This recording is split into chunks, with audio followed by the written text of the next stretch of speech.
MTG&Me, this is Charles. And Julia. And we're going to take a look at some of the Ixalan cards that were spoiled today, the 28th of August, 2017. Let's go. Right, so let's start with Jace, Cunning Castaway. So what's Jace? Let's see. Jace is a 1-mana blue legendary planeswalker Jace. He starts with 3, what are they called? Abilities? No, the 3 in the corner. Loyalty. Loyalty points. And then he's got his +1 is -2 and -5. Thank you. His +1 says, whenever one or more creatures you control deal combat damage to a player this turn, draw a card, then discard a card. So this is like the classic looting effect that Blue's well known for, and that previous Jaces have also been known for. And then, go ahead. So his -2 is he creates a 2/2 blue illusion creature token with, when this creature becomes the target of a spell, sacrifice it. Oh, so you're sacrificing creatures. Well, that's when somebody else targets that spell. So that's not so bad. Because it's an illusion, anytime the opponent hits the spell or the illusion with a spell, the illusion just dissipates. Okay, that makes sense. It's a flavor win. That makes sense. And then his ultimate, -5, is create two tokens that are copies of Jace, Cunning Castaway, except they're not legendary.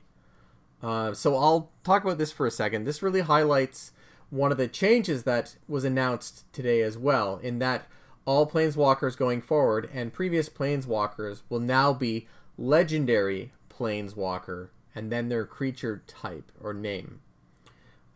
So the difference is now that instead of having a separate planeswalker uniqueness rule and a separate legendary creature rule, there's one legendary rule that applies to all the card types. So I don't know, Julia, what do you think of this Jace? So with the legendary thing, the rule is that you can only have one legendary Jace on the table at a time. It's actually, so it's you can only have one. The legendary rule works that you can have one legendary on your side of the battlefield that shares a card name. So in this case, you could have one legendary Jace, Cunning Castaway.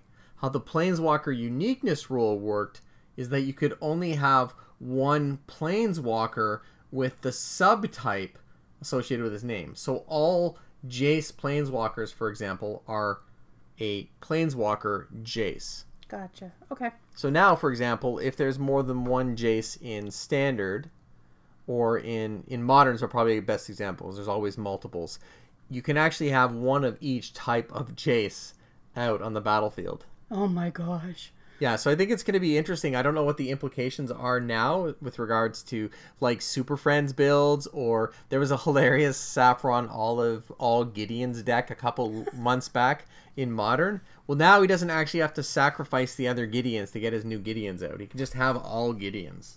That's crazy.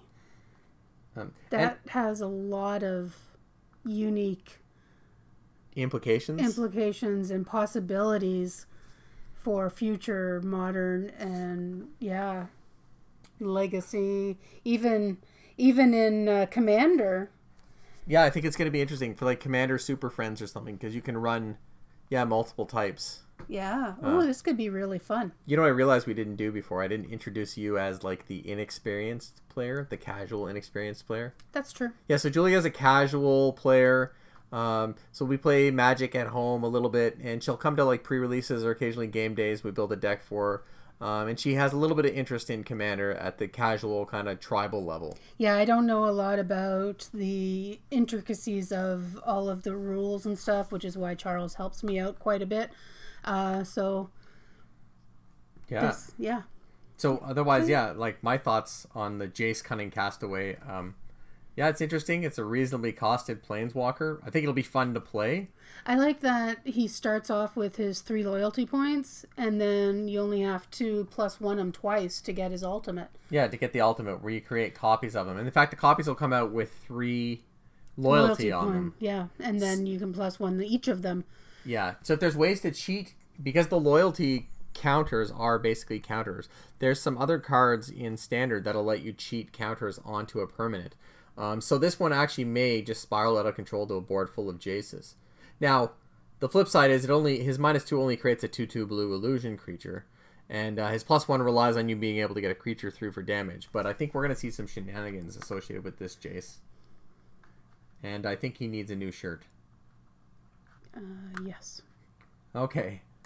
Let's look at Treasure Map. So Treasure Map is a 2-mana artifact. I like the artwork on this. Yeah, I know the text kind of is covered up a little bit, but it says it's 1 mana tap to scry 1. Put a landmark counter on Treasure Map, then if there are 3 or more landmark counters on it, remove those counters, transform Treasure Map, and create 3 colorless treasure artifact tokens with tap and sacrifice this artifact to add 1 mana of any color to your mana pool. That's a lot of text. It has a flip side. Is that the flip side? I don't know.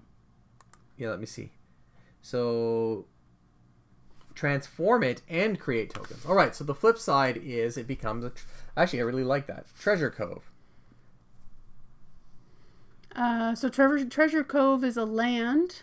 Tap and add colorless to your mana pool, or tap and sacrifice a treasure, draw a card. So this seems like it'd be good in Commander. I'd be worried about playing it in Standard because you invest your 3 turns in trying to transform it into a Treasure Cove, and then in response to the transform trigger, somebody just abrades it, and your 3 turns of effort basically go away, and you don't even create the colorless tokens. But like, I don't know, I think for Commander it's got to be pretty neat, because not only does it transform into a land, so it's like pseudo ramp. If you get this out, like if you turn 1 Soul Ring into a Treasure Map, and then turn 2 you start scrying with it to fix your deck, a couple turns in you're going to have your 3 colorless treasure tokens, which you can sack to ramp, and you're also going to gain a land. I don't know, what do you think? I think it's confusing. My brain is going, what do you want me to do with this? Well, the nice thing about the card is the cards, the way it's pretty. Yeah, the artwork is nice on it. We like the map. The nice thing about the cards is that they make all the rules text modules. So the first thing you do is spend 1 mana and tap it to scry 1. Got that? Yeah. Okay. Then when you scry 1, you put a counter on it. Got that? Yes. Then, if you've done this 3 times, or you find a way to copy the counter, you remove the counters and transform it. Got that? Oh, okay. So you need the 3 counters that you're adding to it to be able to flip it. Yeah. And when you flip it, not only does it flip, it creates 3 treasure artifact tokens. You know, I'm thinking maybe even something like mechanized production would be fun with this. Because, like, the mechanized production is the one that you enchant an artifact, and at the beginning of your upkeep, it creates a copy of the artifact. Then if you control 8 copies of any artifact, you win the game. So each of those artifact tokens have tap, sacrifice this artifact. Yeah, add 1 mana on there. They're sort of like Eldrazi's Scion tokens, but they're treasure artifacts, like not creatures. Okay. So for things where artifacts matter, you can get additional artifacts on the battlefield. You can use it to ramp. I think the coolest thing is that it transforms into this pretty nifty looking land, the Treasure Cove. Yeah, that is really awesome. Flavor text. I love the artwork on this one. Yeah, the artwork's cool too. The flavor text is really nice too. It says half the treasure is the glory of finding it. So implying all the work you put into flipping the card is what makes it kind of fun. Anything else? No, I think we're good. Right. Yeah, that card is definitely going to have some good play.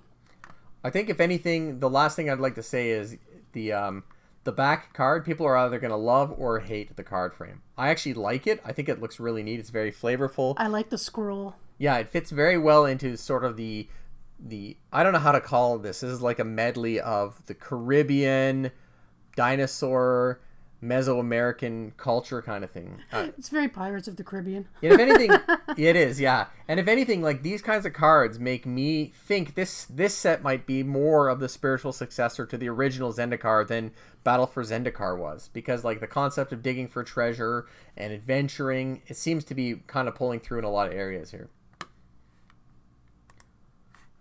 All right, well, let's move on to the next one. We'll look at, I guess, Gashath, Sun's avatar. This is a very colorful dinosaur. Yeah, he's got everything on there. He's got scales, feathers, hair, horns, hair, bones. Red, orange, yellow, He's got a bullseye green. On his chest. He just killed Does another he really? dinosaur. Yeah, Holy like a little cow. bullseye pattern. Yep. That thing is huge. Wow. So it's 8 mana. It's a 5, a red, green, and white legendary creature dinosaur avatar. He has trample, vigilance, and haste. Whenever Gashath, Sun's avatar, deals combat damage to a player, reveal that many cards from the top of your library. Put any number of dinosaur creature cards from among them onto the battlefield and the rest on the bottom of your library in a random order. And he's 7/6. So this looks like a super fun casual card, and also maybe even like a bomb in limited, because he has haste. So he's gonna hit the battlefield and ramp this guy out. He's gonna hit the battlefield running. Probably, yeah, hit the battlefield running well before turn 8. So you're gonna get this guy in 5, 6, turn 5 or 6. He's got vigilance. He's going to be able to block. He's got haste. They're going to have to make some bad blocks to keep this guy off, because once you start spewing dinosaurs onto the battlefield, that's going to be a big deal. And trample's going to come right through at you, so you're going to have to sacrifice a bunch of things to block it all. Yeah, I mean, I guess the nice thing is there's a payoff for partial blocks on trample here, because it only reveals cards based on the combat damage to a player. But that being said, I think this makes me want to create a dinosaur commander deck. It looks a lot of fun. It does. It does look a lot of fun. And yeah, the artwork's great on these dinosaurs. It really is evocative, not only of like the Jurassic or Triassic or any of those dinosaur periods. It does remind me of like Central America, of like the tropics and that. So I love the colors. He looks like a toucan. A little bit. So yeah, dinosaurs, I guess traditional dinosaurs, or like real world dinosaurs, are believed, a lot of them are believed to have some sort of feather or plumage, so it's entirely but it's just possible. All the colors and everything that's in the artwork. He could be like a parrot that's gone insane. Yeah, insane dinosaur avatar parrot. Parrots are relevant in the set, as we're going to see in some upcoming sets, because in some upcoming cards, because there are pirates in the set. Speaking of pirates and sailors on the high seas, let's take a look at Admiral Beckett Brass.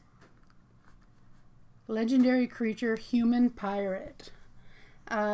He's 4 mana for 3/3. He's 1 colorless, 1 blue, 1 black, 1 red. And then he says, other pirates you control get +1/+1. So clearly pirate tribal is going to be a thing in this set. Also, at the beginning of your end step, gain control of target non-land permanent controlled by a player who is dealt combat damage by 3 or more pirates this turn. So clearly pirates are supposed to be some sort of like go wide effect. What about that artwork? The artwork is unique. He is very large, and it looks like there's like little tiny people flying all around him. I think... But I think it's supposed to look like they're farther in the background. I think they are. I think they're pirates swinging on ropes from the ship behind them into the one that he's just crashed through the side. I'll definitely say that Admiral Beckett Brass looks like he might have some mass to him. It might be an illusion of the artwork, but it really does look like he's a bigger dude. Yeah. Because clearly he crashed through the side of a ship. And yeah, his flavor text says, you and your ship will make a fine addition to my fleet. Maybe not a fine addition if he smashed through the side of the ship. Yeah, so pirates. He's very colorful too. Yeah. I don't know what else there is to say about him. I mean... This is definitely going to be a very bright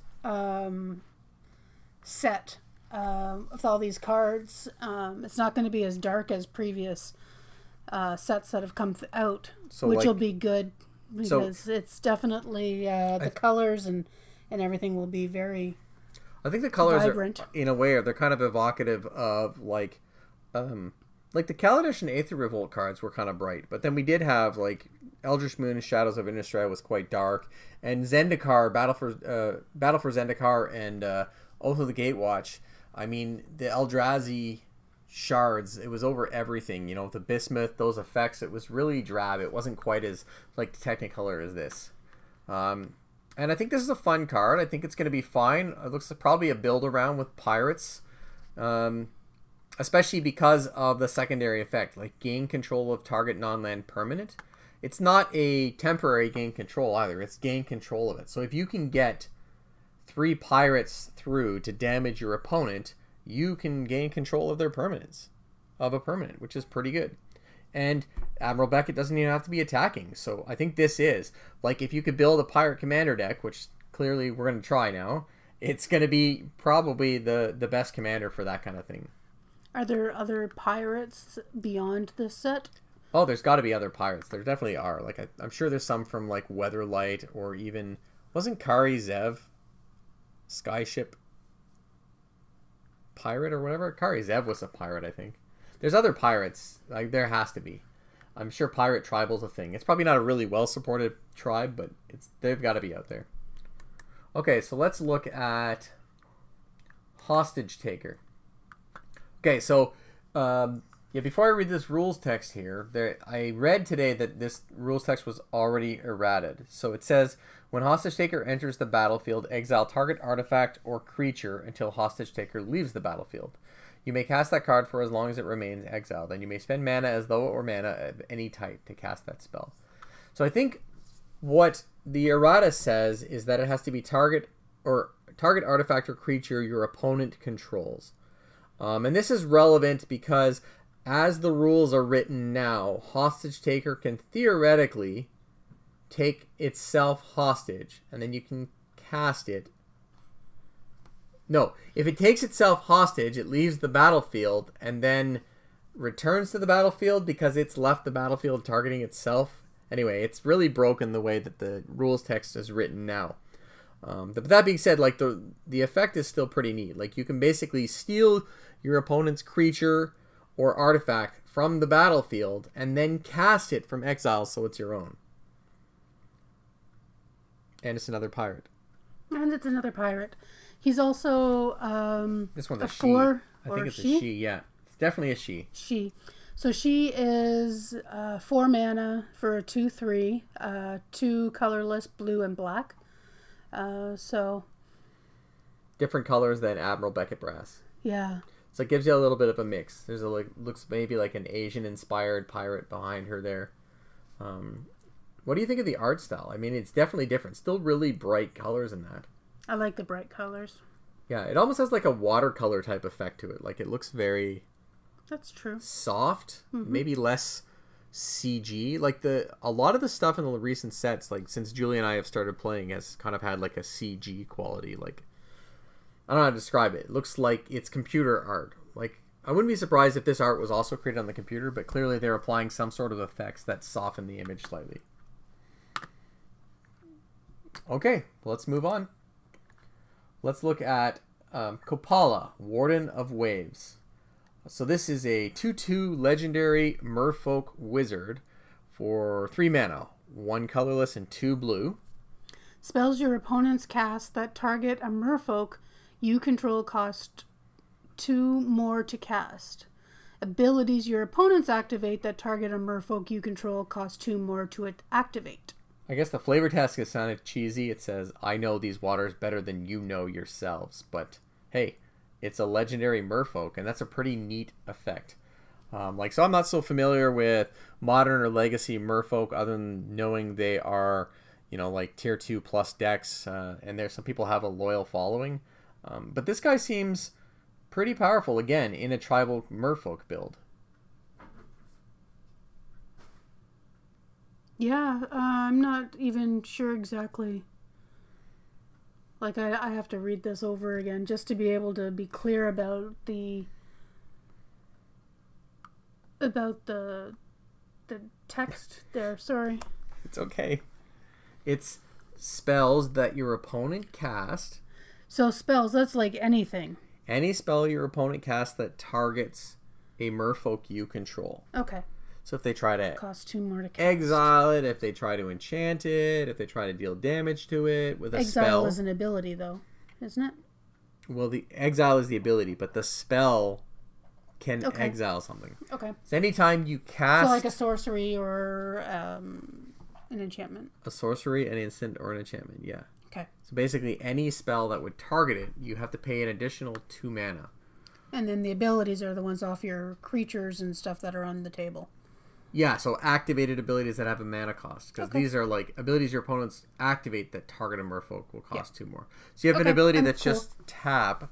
I don't know how that works. Like, maybe one of you guys knows. If you have an ability that just taps, that's an activated ability. Do you have to now pay 2 mana? I think you do. Yeah.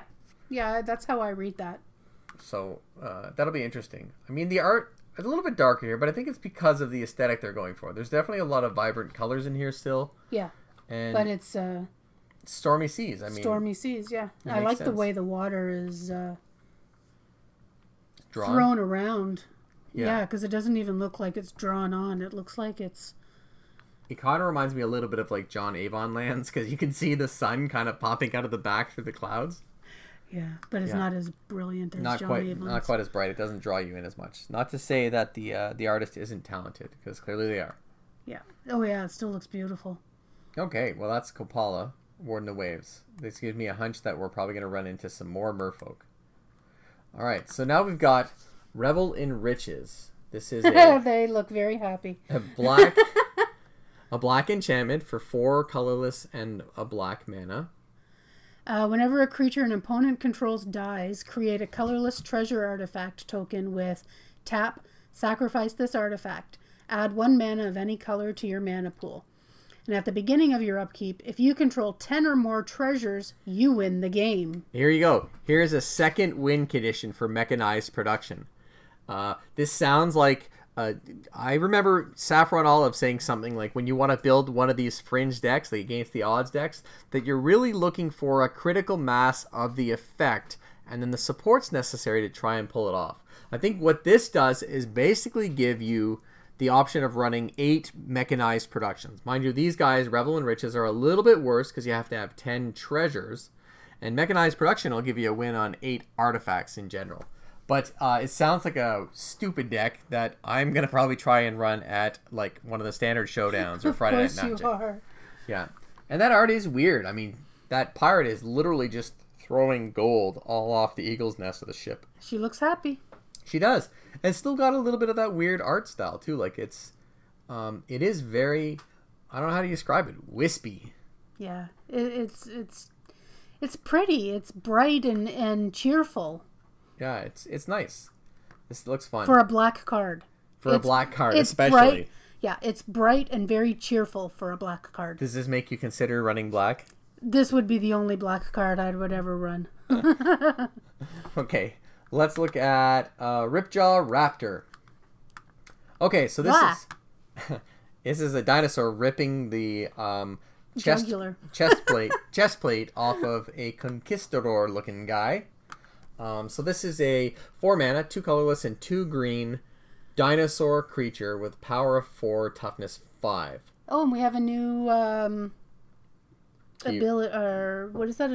It's a keyword. Enrage. Whenever Ripjaw Raptor is dealt damage, draw a card. Oh, so this is neat. I think there's actually a deck, some Swan deck in Modern, that's based around a similar mechanic where you apply damage to your own creatures and then draw cards based on the damage being dealt.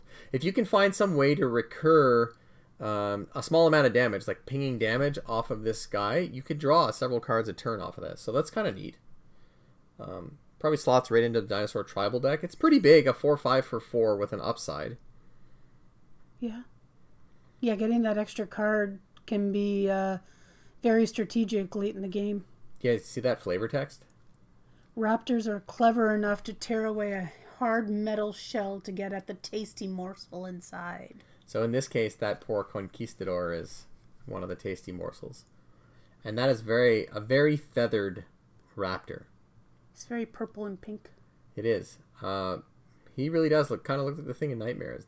I would rather meet the big old dinosaur avatar in the... Well, maybe not. But this guy's pretty terrifying. Yeah, nice. Green card. What else to say? It's nice. Whew. Got a lot of spoilers today. Okay, let's look at Vraska's Contempt. So this is a 4 mana, 2 and 2 black instant with the return of Vraska, who's a Gorgon, if you couldn't guess. A Gorgon pirate in this case.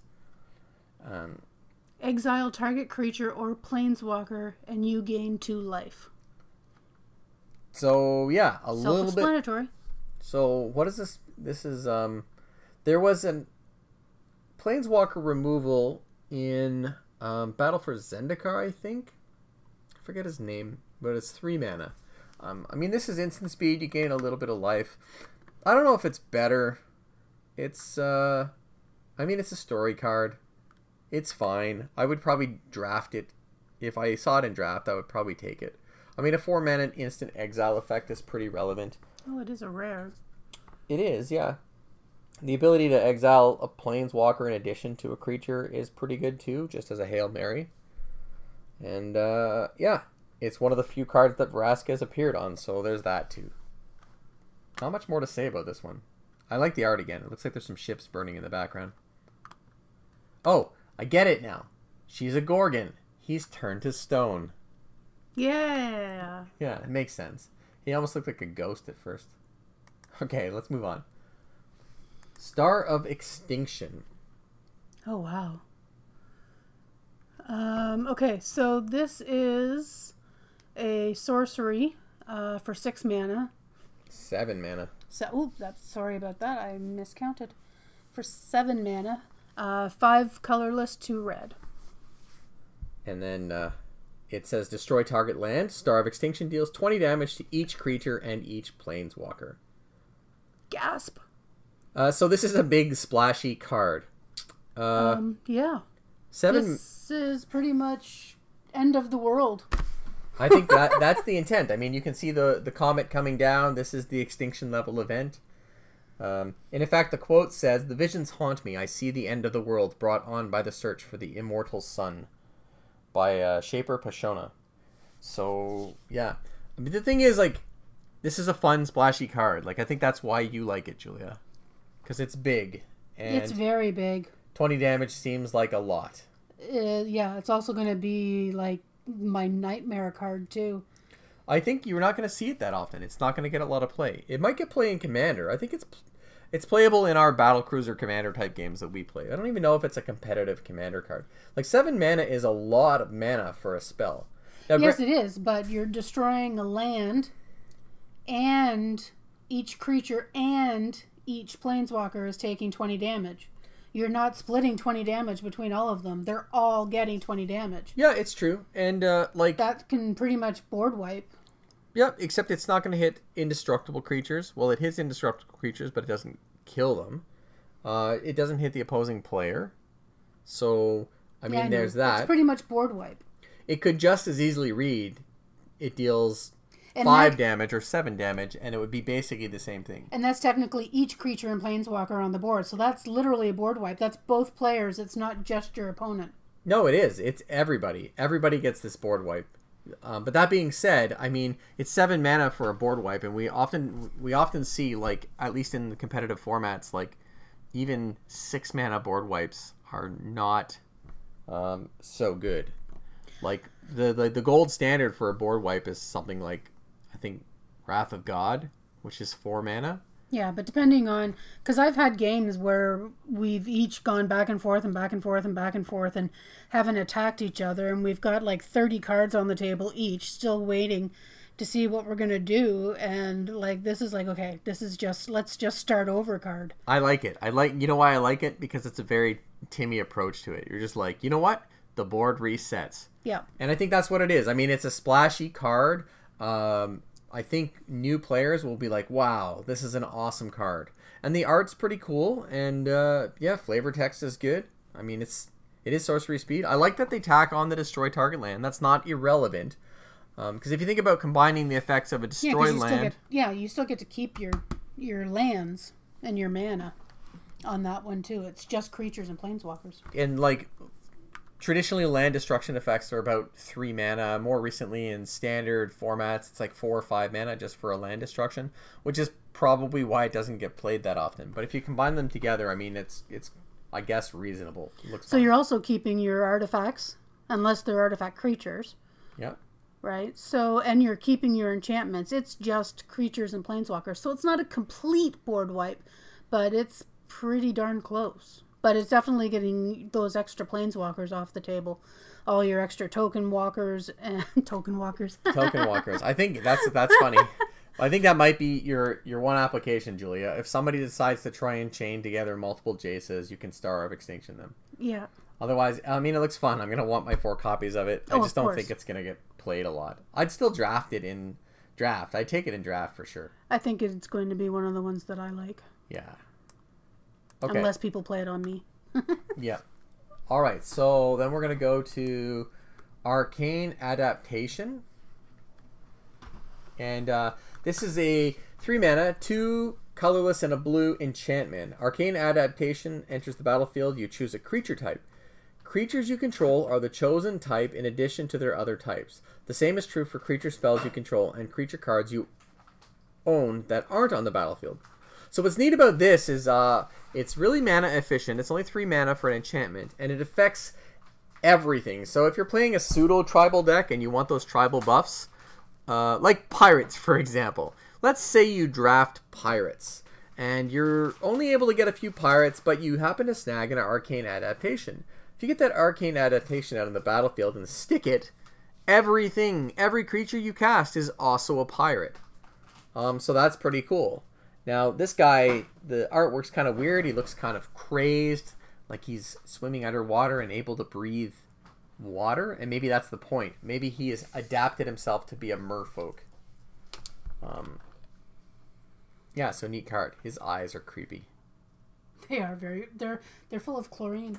Maybe that's it. What's in the ocean? It's probably salt water. Salt water. Okay, we'll go on to the next one here. So I should mention, like, the reason there's a lot of spoilers is that some dude a couple months ago actually stole a sheet of foils from one of the card producers and then apparently tried to sell it. So there's an article on the Wizards page you can read about this. But then, because they were all already sort of spoiled, Wizards just said, we'll just release the cards that have been spoiled and then trickle out the rest. So, alright, so what do we got here, Julia?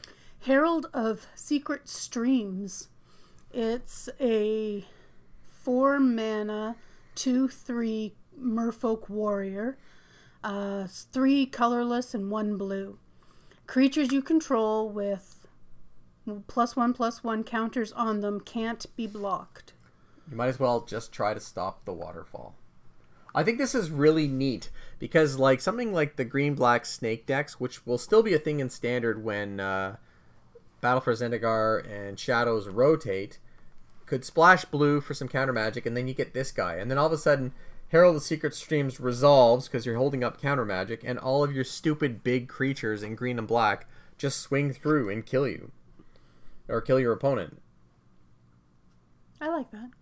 Yeah. Make you want to play blue? Maybe. It is counters matter. I know you like counters decks. What do you think of that artwork? He looks like a cat man. He looks a little bit weird, yeah. I know he's a merfolk and it's supposed to be gills, but it almost looks like feathers. Like he has feathery pieces hanging off of him. Mm-hmm. I think they're fishtails. That's what it is. He has fishtails on his face and his arms at his elbow. And he has a weird giant muscle on the edge of his arm to hold that fishtail up. And his big green dagger. I don't know what to say. I mean, it's a cool card. Merfolks is a thing. And +1 counters. They're a thing too. Counters. Alright, let's move on. Let's go to Tishana, Voice of Thunder. Wow, we're at 35 minutes. Tishana, Voice of Thunder. So this is the big merfolk. So we got a 7 mana, 5, and a green and blue. So that's what? Simic colors. Legendary creature, Merfolk Shaman. Or Shaman. Tishana, Voice of Thunder's power and toughness are each equal to the number of cards in your hand. You have no maximum hand size. And when Tishana enters the battlefield, draw a card for each creature you control. What do you think of this card, Julia? Holy jumpin'. This is going to be crazy. Yeah, I love the Timmy view on this. Like, I read a lot of the discussions, and they talked about this card and how there's already better cards in Commander that do the same thing but come out as bigger creatures. But I think I agree with Julia. Like, as a casual Commander player, I think this card is really neat. It's going to be a fun build around, and it's going to be great. Does that include, like, token creatures?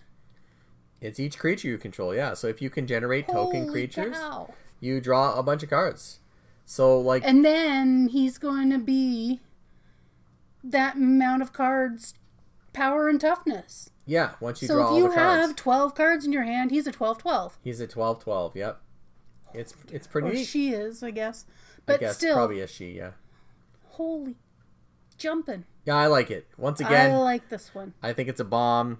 Maybe I'm going to have to learn to play blue. Maybe you're going to have to come to draft. Do a couple drafts. It's fun, though. Like, I think blue-green would be a good color set for you. Is it too late for me to sign on to HasCon? Ixalan's not at HasCon. Oh, they're doing the spoilers. That's Iconic Masters. Oh.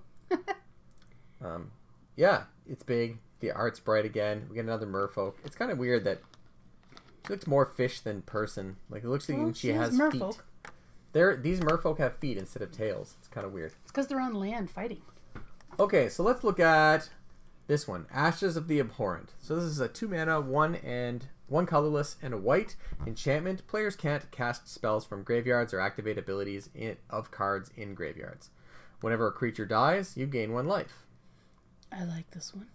Yeah. Ooh, look. They're hunting vampires. What's the flavor text say, Julia? Let no trace of the vampire's foulness remain. I wonder which vampire it is. I haven't seen any vampire cards yet in the spoilers, so maybe there's one coming up. I like the graveyard hate specifically. Like, this really punishes decks like the zombies. Like the zombies, or like, what's that other one they're playing right now? Like the Sultai Reanimator, or like the God Pharaoh's Gift decks. Any of those, this really hits it hard. Because you can't embalm or eternalize anything from the graveyard. You can't reanimate your zombies. So this is like a really good foil. And it gives you a little bit of life gain too. Oh, this will play right into Tribal Horses, actually. That'll be fun. Yeah, so good against zombies. Definitely against mono black zombies. Super punishing. Yeah, I don't like those ones because you always play those against me. And what, the zombies? Yes. Zombies are fun. Zombies are maddening. Okay, so let's take a quick look at the allied lands. So these are all reprints from previous sets, but they got new artwork and new flavor text. So I don't know what to say. I mean, they're check lands. They come in tapped unless you have one of either type of land that creates that mana color. So that's cool. Yep. Land is land. This will be the first time Julie and I see these in Standard since we've only been playing a couple of years. All right, let's look at this guy here. Carnage Tyrant. He's a 6-mana, 4 colorless, green dinosaur creature. Carnage Tyrant can't be countered. He's trample and hexproof. So this is pretty cool. This is like the evolution of like the... what was that guy called? Plated... something. There's a card that's very similar in Battle for Zendikar. They basically always have one of these big creatures that's hexproof or has trample. Plated Crusher, that's him. Or in this case, trample and hexproof. I think the added bonus of it not being able to be countered makes it kind of neat. And I think definitely bomby and limited. He's going to be part of my decks, I believe. One of your dinosaur decks? One of my dinosaur multi decks, yep. I think so. It looks like he's really giving it to those pirates, too, in the Ruin. Really big head, short arms. Yep. Yeah, he's got an enormous head and tiny arms. His arms aren't too bad. He's the T-Rex. All right. Looks like we got another pirate coming up. Another lady pirate, in fact. Captain Lannery Storm. So she's 3 mana, 2 colorless and a red for a legendary creature, human pirate, 2/2. With haste, and whenever Captain Lannery Storm attacks, create a colorless treasure artifact token with tap and sacrifice this artifact. Add 1 mana of any color to your mana pool. And whenever you sacrifice a treasure, Captain Lannery Storm gets a +1/+0 until end of turn. So I think this is another one of those. It's going to be fine in like an aggressive red deck, especially in draft. But it really begs to be built around with this treasure artifact thing, right? Like, so if you can somehow ramp in, give Lannery Storm trample, sack out a bunch of things to do something, I don't know. She can get big, and it's going to be fun. And it's a pirate. Yeah, but it's only till end of turn. So yeah, if you can sacrifice a bunch of them. Yeah, so if you could be like tapped out because you played Lannery Storm and something else, but you have artifacts, treasure artifacts on the battlefield. So you can tap them to generate mana of any color to buff her or apply different effects or clear the board. She gets bigger and then she attacks in.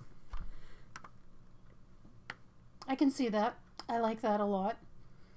What's up with this pirate with the spyglass in the background? He's checking out what's coming up in the water. She looks like as the captain's looking in some other different distance or direction. She's looking around the pole in the front of the ship. What is that on the front of her shirt? It looks like a fish or something. I don't know what that is. It's weird. It's a weird carving of some sort. I don't know. But it's pretty neat. Artwork's nice again. Oh yeah. Seagulls up It's there. a nice bright sunny day. And she's happy to be on the water. Cool. Let's move on. Let's go to Sorceress Spyglass. So this is a 2-mana artifact.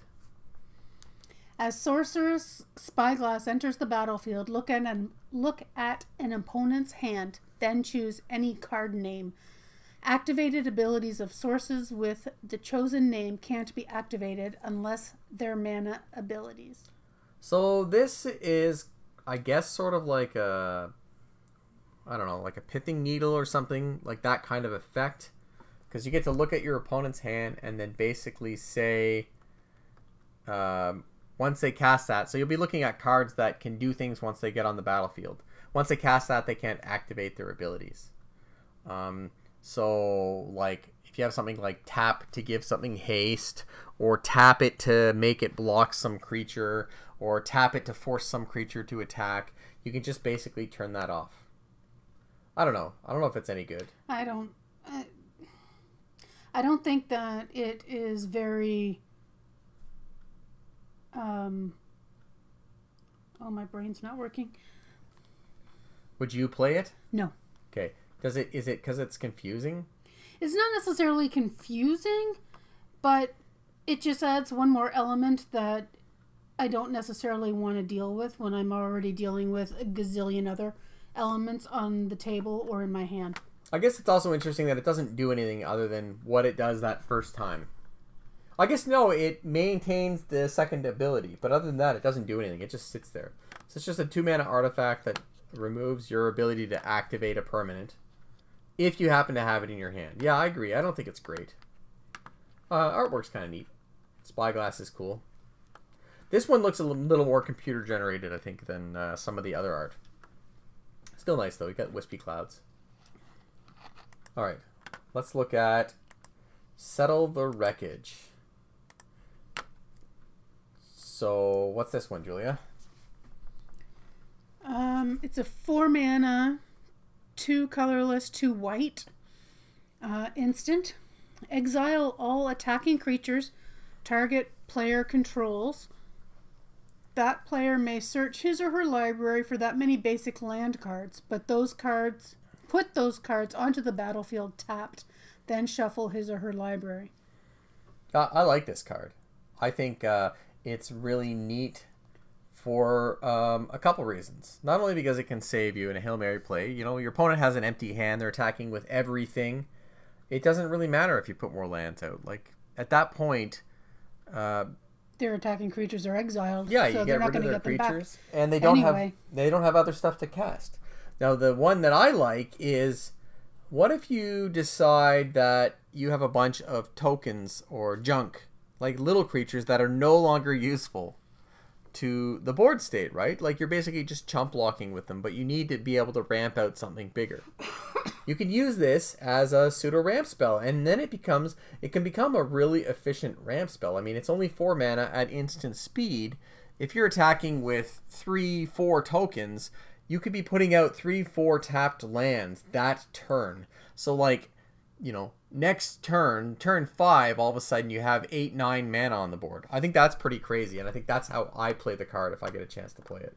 Yeah, because I was just thinking that if you were attacking them and you could exile your own creatures at that point to get the extra land on your side What's really neat is of that the table, right? you could choose to attack with your crappy creatures hoping to get damage through, and then if they block the creatures and you're going to trade poorly, at that point you can settle the wreckage targeting your own creatures.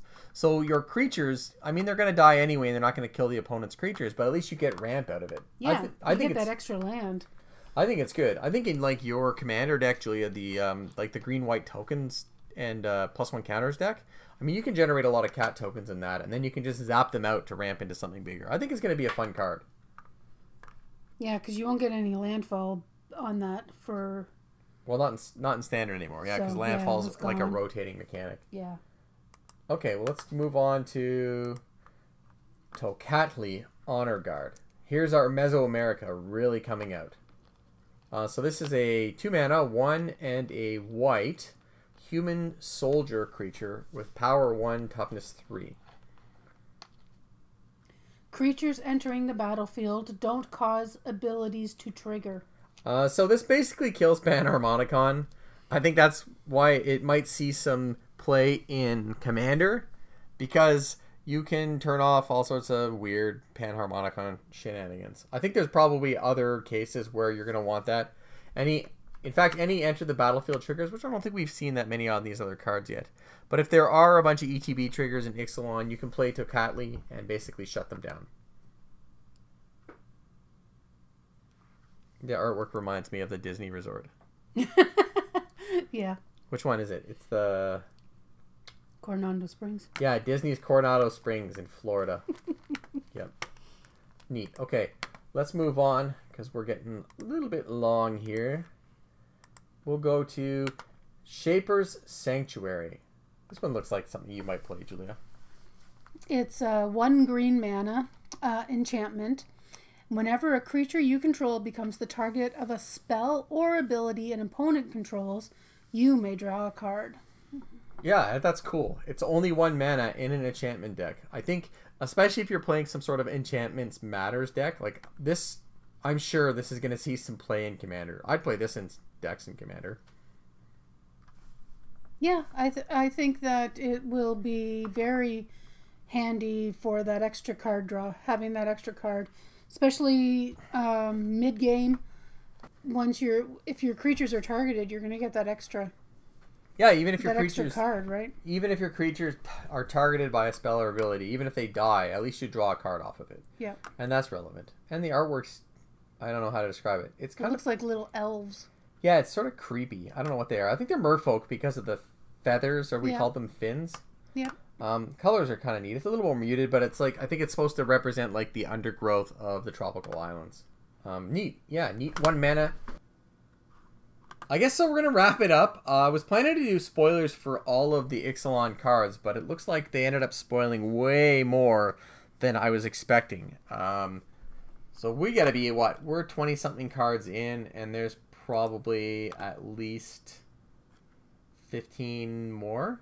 So a lot of stuff was spoiled today. If you want to get kind of an up-to-date look, check out some other YouTubers, or maybe even go to the Magic TCG subreddit and take a peek for yourself. So yeah, that about wraps it up. Any final comments, Julia? This is definitely going to be an interesting set to play with, and I'm actually looking forward to playing with some of these cards, because there's definitely some very colorful, very fun mechanics coming out with this, and I think it's going to be interesting. I wasn't sure about it when they said it was going to be dinosaurs and pirates, because I just didn't see how they linked. But I think it's going to be fun. I think it's going to be interesting. Yeah, I got to agree. Like, so far we've seen pirates, merfolk, dinosaurs. There's allusions to vampires in here. It looks like there are some vampires in the other spoiled cards. There's a planeswalker Jace that's legendary now. Vraska's back. There's a lot of swashbuckling going on in this and some pretty neat alternate effects, alternate win cons. It's great. So, yeah. All right. Thanks for listening. If you enjoyed the video, you can help us by clicking that like button and leaving a comment. And to support the channel, please click that subscribe button. Also, don't forget to check us out on Facebook and Twitter. Thanks for watching.